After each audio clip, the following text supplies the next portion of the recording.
What's going on, guys? We've got ourselves a really pretty day and a 636. Let's go have some fun with this bike. I tell you what, this thing has really grown on me.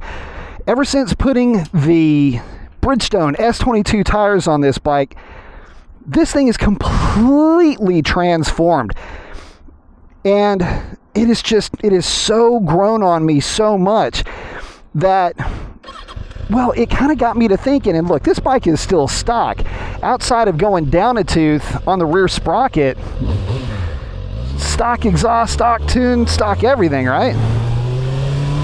It got me to thinking a little bit. What are you giving up with a middleweight if you were to go from a leader bike down to a middleweight? And the reason why I was thinking about this is because, you know, I'm still waiting on the ZX6R 1000's exhaust to show up. And if I'm being honest, this bike's exhaust is kind of waiting around a little bit too. So in the meantime, spending a lot of time with the 636,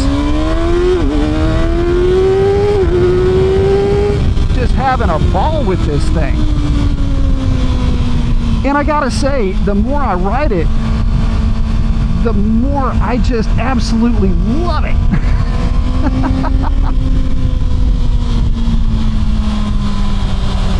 So if you're coming from a leader bike background, what are you used to? Well, you're used to a lot of power. Oh, okay.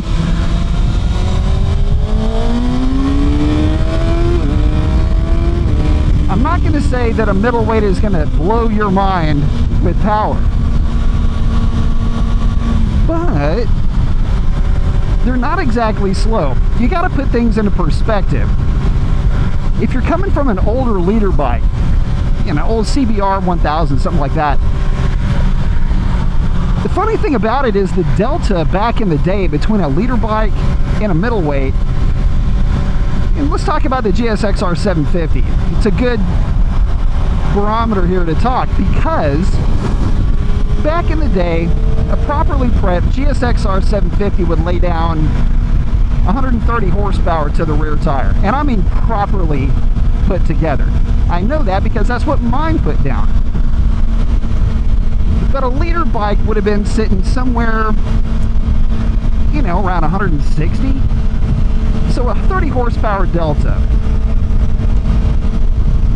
A 600 would have been a little bit south of that. Let's say 118, maybe 119. But you get the idea. Back then, middleweights were a lot closer to their leader bike counterparts. Nowadays, it's not even close. Middleweights really haven't evolved. The ZX6R 750 certainly hasn't evolved. That engine is the same since 2006. The 636, on the other hand, has gone through several different versions. And this latest version, the Euro 5 version, is really good. The smaller cams give it very strong mid-range power. They're very aggressively geared. And so what you wind up with is, with the new 636, a bike that is basically, especially once you breathe on it a little bit, it's the same power output as the older ZX6R 750 and very close to the same power output as the most recent variant. But man, this 636, sorry, getting off topic. What do you give up if you were to go from a leader bike to a middleweight? Well, the point that I'm making is a lot of power.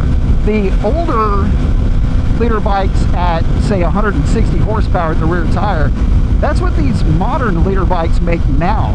A typical Japanese leader bike, pick whichever one you like the most. In the States, that's what they all put down. start breathing on that thing, and you're looking at 180, 185. I mean, that's like the minimum cover charge for those bikes once you start putting exhaust and tunes and things like that. So yeah, there's a lot, but if you're just comparing stock, because that's what this bike is, the power difference isn't as great as you would think when you go off of feel. Hear me out on this. The 636 is, well, it doesn't feel as restricted as its counterparts. Say, for example, the GSX-R 750. Or even a leader bike for that matter. Those bikes are heavily restricted. It's almost like you're getting all of the bike that you paid for with this thing. And it has an added knock-on effect.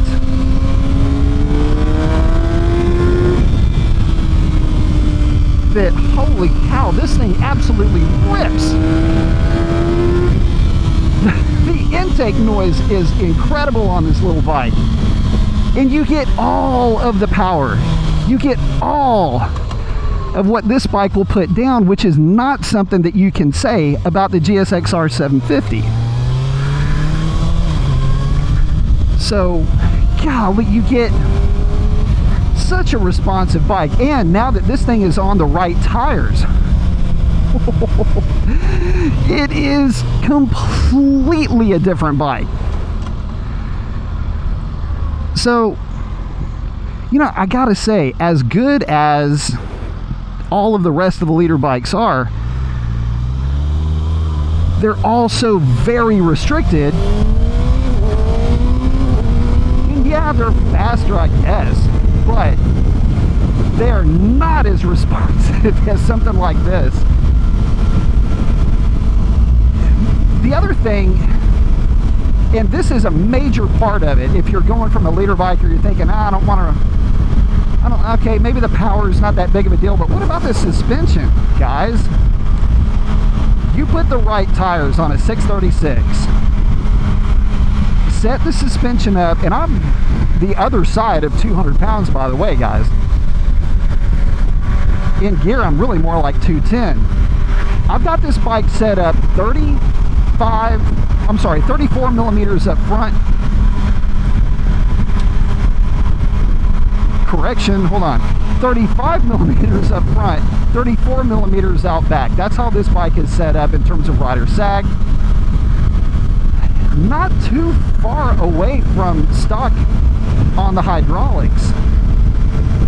And it is really good, very stable, but also very compliant. And I've said this a bunch of times about leader bikes. I love them. They're extremely playful. But because you might not have the outright horsepower, but you've got RPM and gearing on your side, plus what feels like no restriction in the Kawasaki 636,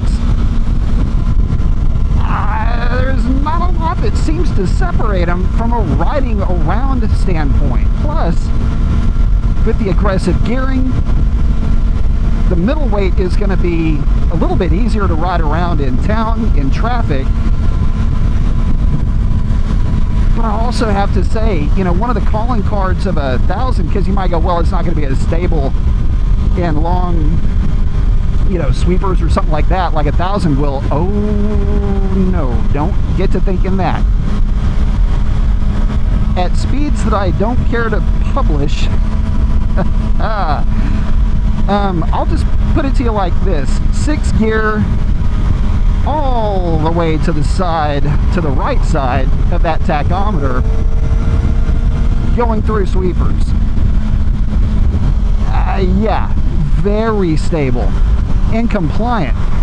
So with the middleweights having a significantly more compliant suspension, more in-town street friendliness, more comfortable to ride, applicability that you really just can't compare between a bike like this and my GSX-R 1000. It really does beg the question. I mean, what is it about a 1,000cc bike that you would want over a bike like this? What is the benefit? Well, there's a couple. I mean, one is the outright power of the thing. And there is, I mean, that's why you buy that bike. They handle phenomenally well. The power just is intoxicating, but the drive out of corners is, I mean, it is basically a cheat code. But as you guys saw back there, I mean, we were able to carry some pretty fast entry speeds and just roll power on the back side of that little favorite S-turn of ours. And again, with this bike not feeling like it has any real restriction whatsoever, it just plants the power down to the ground, taking advantage of all the grip and all the predictability of these Bridgestone S22 tires. It's just so good.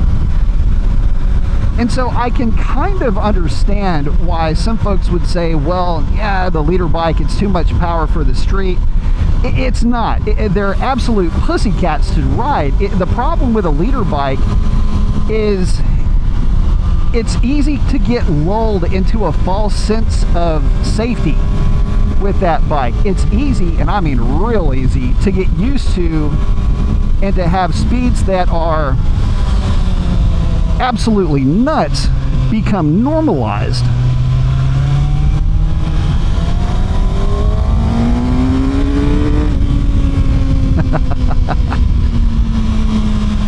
But the same can be said for any of these modern middleweights.